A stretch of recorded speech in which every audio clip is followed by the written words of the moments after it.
What type of engagements do elements in FTAK for environment? Uh, Kerala is generally called God's own country.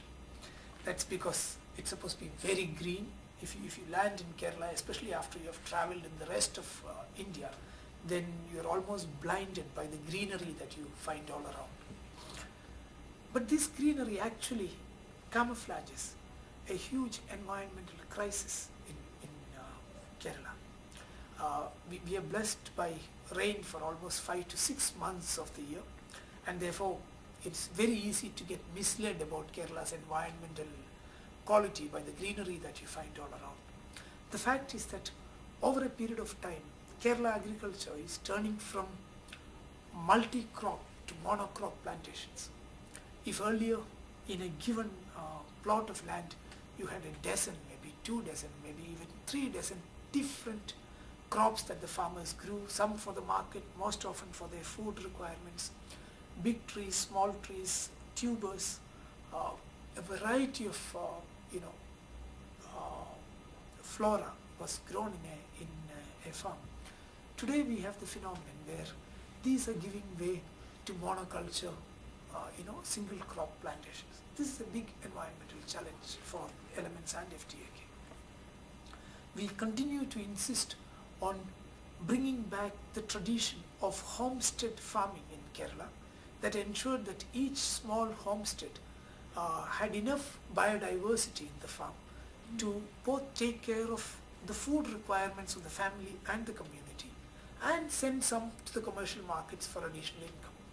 This was probably a more sustainable way of farming compared to the monocrop plantations now obtaining in Kerala. We strive substantially using our fair trade, the vehicle of fair trade, to communicate to the farming community the importance of homestead farming in Kerala. All the members of Fair Alliance Kerala are engaged in organic farming, so that substantially increases the environmental quality of the region. In addition, we are also, some of the typical cultivation that we are engaged in actually can fix a lot of carbon in the atmosphere. Coffee is grown as a shade plant in Kerala. The Robusta coffee that we grow is set amidst a large number of tree cover, and ensuring that the coffee fetches a fair price means that you ensure that these tree cover for coffee farms in Wayanad remains. If coffee does not become sustainable, then it means that you will first chop the coffee, and along with that all the phenomenal tree cover that you have, and you will replace it with either a monoculture plantation or with a barren real estate. So fair price for coffee is a great way to protect near forest conditions in the farmlands of coffee farms. More coffee I drink and more oxygen we ask. You mentioned biodiversity. United Nations dedicated this year to biodiversity. Which is the importance of biodiversity? I don't know if I've told this or if you know this. Our farmers come from the Nilgiri biosphere, which is one of the 10 environmental hotspots in the world. The Nilgiri biosphere is being dedicated soon as a World Heritage because it has flora and fauna which is unmatched in most other regions of the world, and it's a human heritage which is to be protected not just for the people of the Nilgiri biosphere, not just for the farmers of Nilgiris, but for the whole of humanity.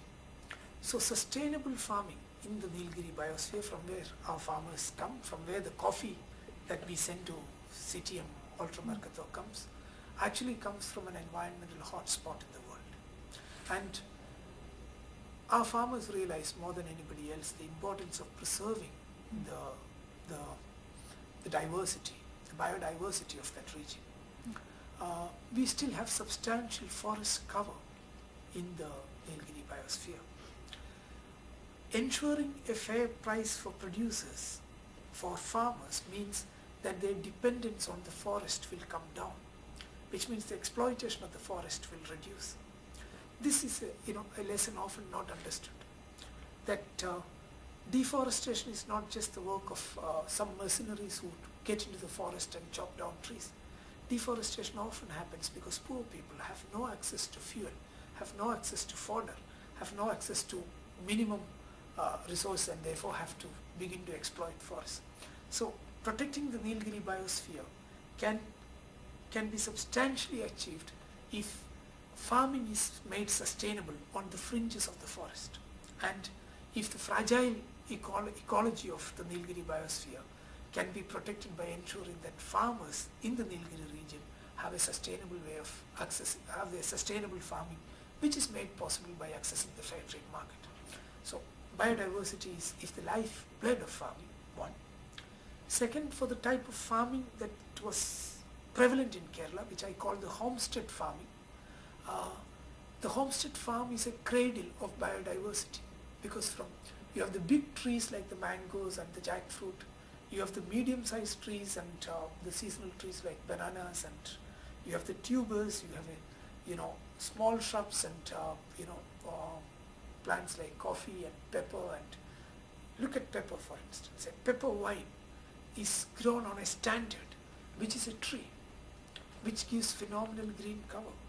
So homestead farming is, to me, the rock bed of biodiversity. Biodiversity is not a fancy, environmental issue alone. It is as much a survival issue, because survival of communities, food security of communities depend on biodiversity. And I must admit that fair trade has done a yeoman service to biodiversity by ensuring that farming remains a sustainable activity for members of Fair Trade Alliance Kerala, which ensures that they are guardians of biodiversity in the Nilgiri biosphere.